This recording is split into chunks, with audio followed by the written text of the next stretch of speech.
नमस्कार बंधुरा रिया कुकिंग ब्लगे आपनादेर सबाइके स्वागतम। तो बंधुरा देखो मा और आमी चले एसेछि रान्नाघरे। तो आज के आमी कचु दिए आलू दिए डिम रान्ना करब। এই देखो এখন কচুর সিজন, কচুগুলো বেশ সুন্দর। তো আজকে আমি কচু আলু দিয়ে ডিম রান্না করব।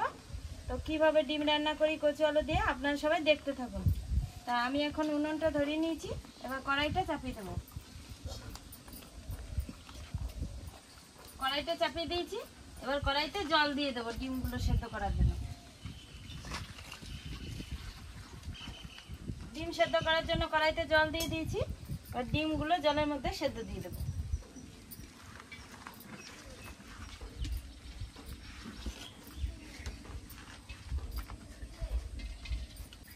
ডিম সেদ্ধ বসিয়ে দিয়েছি, এবার মা ওইদিকে কচু আলুগুলো কেটে দেবে। আমি এখন কচুটা কেটে নেব।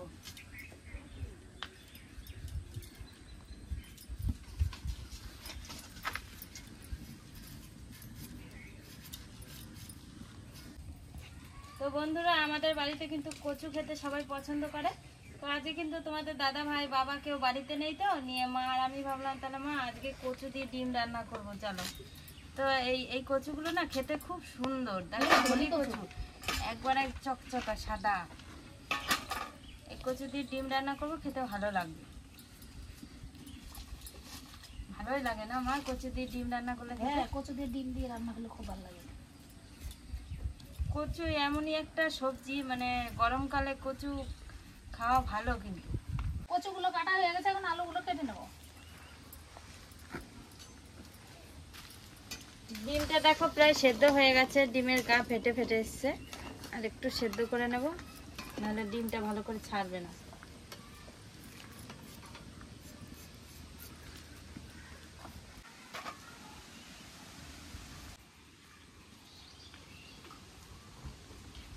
আলু কচুগুলো কাটা হয়ে গেছে, এখন ধুয়ে সেদ্ধ দিয়ে দেব।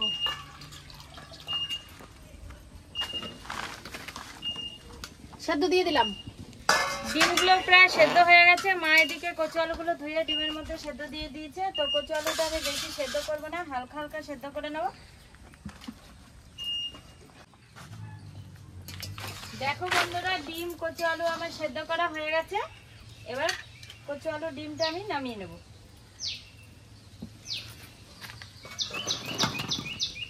কচু আলু ডিমটা সেদ্ধ করে নামিয়ে নিয়েছি। ডিম কচু আলু সেদ্ধ করে নামিয়ে দিয়েছে, আমি এখন ছুলে নেব ডিমগুলো। আমার এদিকে কড়াইটা গরম হয়ে গেছে, তা আমি এখন শুকনো লঙ্কাটা ভেজে নেব।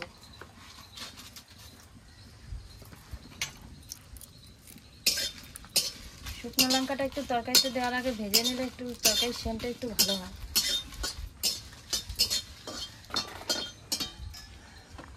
মা ডিমগুলো ছুলে লঙ্কাটা বেটে দেবে, তো তাই আমি লঙ্কাটা ভেজে দিচ্ছি। শুকনো লঙ্কাগুলো ভাজা হয়ে গেছে, এবার নামিয়ে নেব। শুকনো লঙ্কা ভেজে নামিয়ে নিয়েছি, এরপরে জিরেটা ভেজে নেব। মা শুকনো লঙ্কা ভাজা একটু সেন্ট বেরিয়ে। হ্যাঁ, আর শুকনো লঙ্কা না ভেজে দিলে তরকারিতে কিন্তু একটু অনেকে কাঁচা দেয়, কাঁচা দিলে একটা মানে টেস্ট কাঁচা দিলে কি হয় বলো তো, আলাদা ভালো লাগে। কাঁচা দিলে ওইটা আলাদা টেস্ট। এটা আবার সেদ্ধ কচু আলু দিয়ে তরকারি রান্না করবো। তো আমার ডিমগুলো ছোলা হয়ে গেছে। জিরেটা ভাজা হয়ে গেছে, এবার নামিয়ে নেব। জিরেটা ভেজে নামিয়ে নিয়েছি। আমি এখন শুকনো লঙ্কাগুলো বেটে নেব।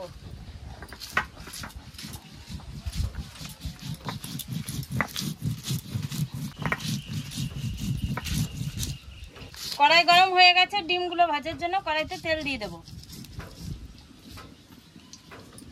তেল দিয়ে দিয়েছি, তেলটা একটু গরম হতে থাকবে।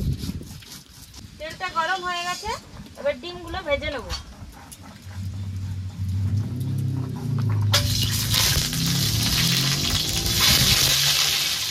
ডিমগুলো দিয়ে দিয়েছি, এবার ডিমের মধ্যে লবণ হলুদ দিয়ে দেবো।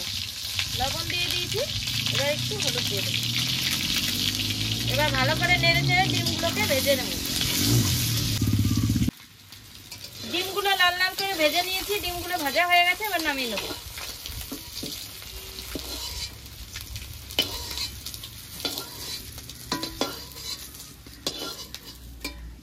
ডিমগুলো ভেজে নামিয়ে নিয়েছি। ডিম ভাজা তেলের মধ্যে তরকারি রান্না করার জন্য তেল দিয়ে দেবো।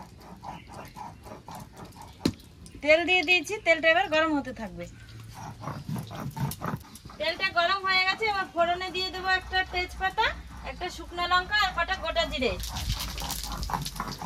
তো ফোড়ন দেওয়া হয়ে গেছে, এবার কচু আলুটা এই তেলের মধ্যে ঢেলে দেবো। কচু আলুটা দিয়ে দিয়েছি, এবার একটু নেড়ে চেড়ে নেবো। কচু আলুটা নেড়ে চেড়ে নিয়েছি, এবার লবণ হলুদ দিয়ে দেবো। লবণ দিয়ে দিয়েছি, এবার একটু হলুদ দিয়ে দেবো। লবণ হলুদ দিয়ে দিয়েছি, এবার কচু আলুটাকে একটু নেড়ে চেড়ে নেবো। বাটা হয়ে গেছে, লঙ্কাগুলো এখন নামিয়ে নেব। নামিয়ে নিলাম। কচু আলুটাকে ভালো করে লবণ হলুদ দিয়ে একটু ভাজা ভাজা করে নিয়েছি, এবার শুকনো লঙ্কা বাটাটা দিয়ে একটু কষিয়ে নেবো। শুকনো লঙ্কা বাটা দিয়ে দিয়েছি, এবার একটু নেড়ে চেড়ে ভালো করে কচু আলুটা কষিয়ে নেবো। ভাজা জিরেগুলো এখন বেটে দেবো।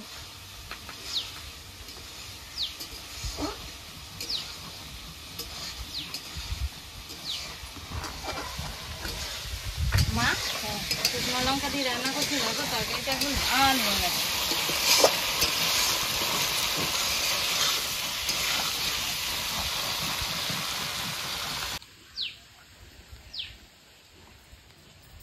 আলু কচুটা ভালো করে কষানো হয়ে গেছে, এরপর জল দিয়ে দেবো।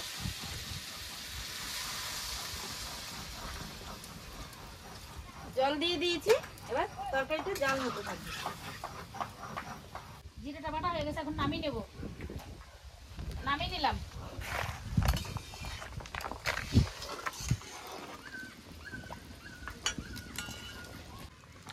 তরকারিটা প্রায় হয়ে গেছে, এবার ভেজে রাখা ডিমগুলো তরকারির মধ্যে দিয়ে দেবো।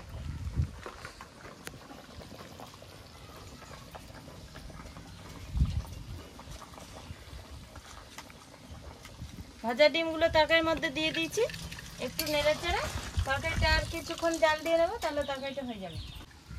তরকারিটা হয়ে গেছে, এবার ভাজা জিরে বাটাটা দিয়ে নেড়ে চেড়ে নামিয়ে নেবো। ভাজা জিরে বাটাটা দিয়ে দিয়েছি, এবার তরকারিটা নেড়ে চেড়ে নামিয়ে নেবো।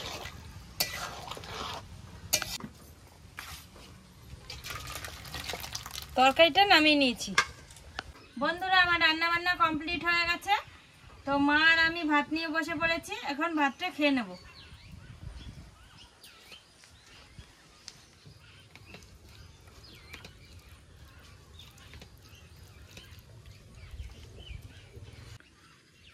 দেখো বন্ধুরা, কচুটা কি সুন্দর সেদ্ধ হয়েছে, দারুণ সেদ্ধ হয়েছে, গলেছে খুব সুন্দর, খেতেও ভালো লাগছে কিন্তু কচুটা, না মা? এটা ধলি কচু না, ধলি কচু খেতে ভালো লাগে। দারুণ গলেছে কিন্তু। বিহারি কচু কালো কালো হয়, ওটা ভালো লাগে না।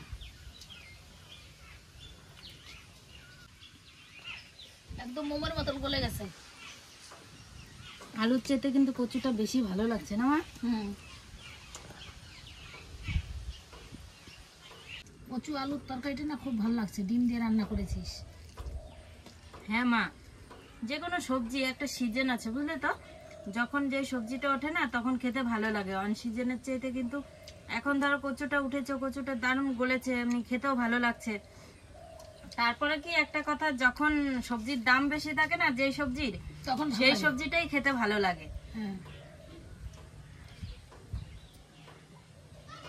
মা দেখো, ডিমটা পুরো লাল লাল হয়ে গেছে।